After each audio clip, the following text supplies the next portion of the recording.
Today's episode is short and sweet, just like me, most of the time. Stay here for some sugar. This video is all about sweet versus dry wine. Hello again, I'm Annie Shapiro, sommelier, and your guide on this 21-day introduction to wine tasting. Today is day 9, and it's all about sweet versus dry wine. We have covered quite a bit in the last 8 days, so if you haven't seen those videos, I recommend you check them out ASAP.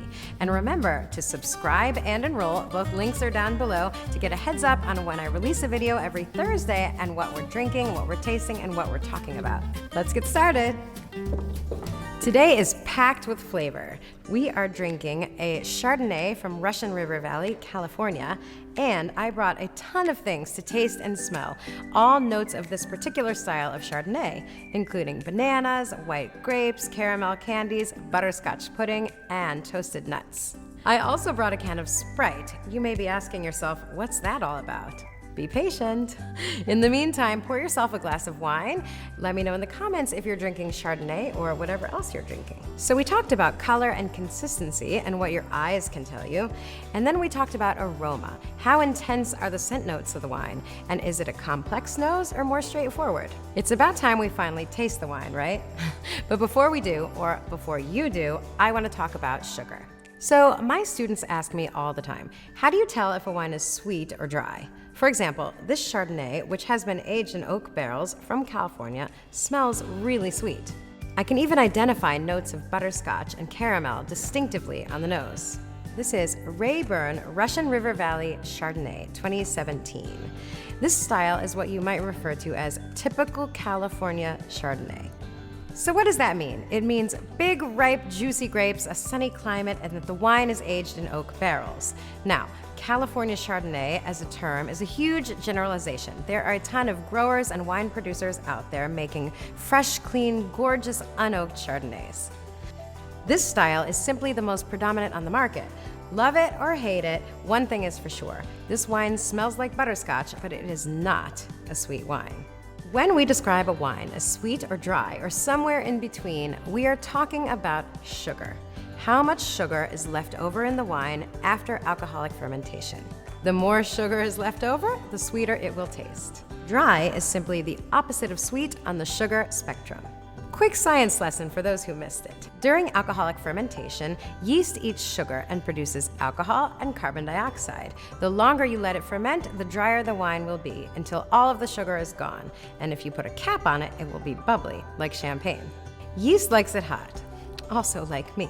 And when the temperature drops in the cellar, fermentation stops. The winemaker is usually in charge of that, unless you're making natural wine, in which case you cross your fingers and hope for the best. When fermentation stops, there is usually a little bit of sugar left. That is called residual sugar, or RS for the wine nerds.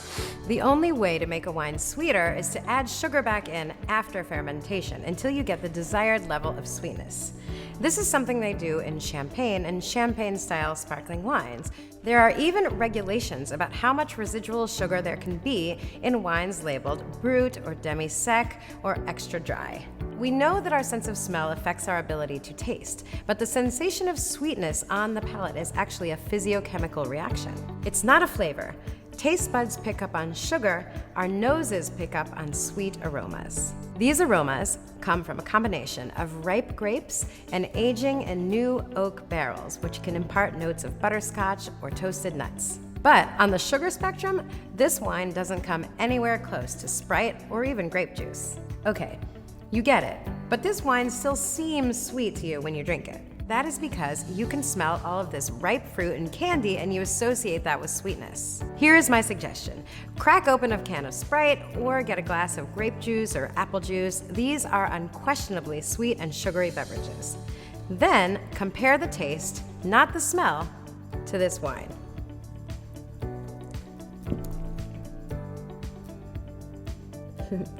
How does it feel on your tongue? Remember, you can still describe it as having intense fruity notes, but it's still a dry wine.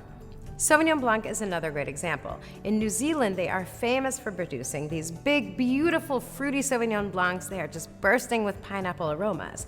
But then, when you drink them, they are very clean, very zingy, and the acidity is crazy bright. On the palate, these are classified as dry white wines. All that said, sugar is a spectrum and wines fall all over the place. For example, this Chardonnay may be a little sweeter than another Chardonnay, but it doesn't mean it is a sweet wine, because a sweet wine is a dessert wine. Still wondering? Don't worry. Like everything else, practice makes perfect. And some wines are sweeter than other wines, but there is a whole category of sweet wines, and those are dessert wines like Moscato.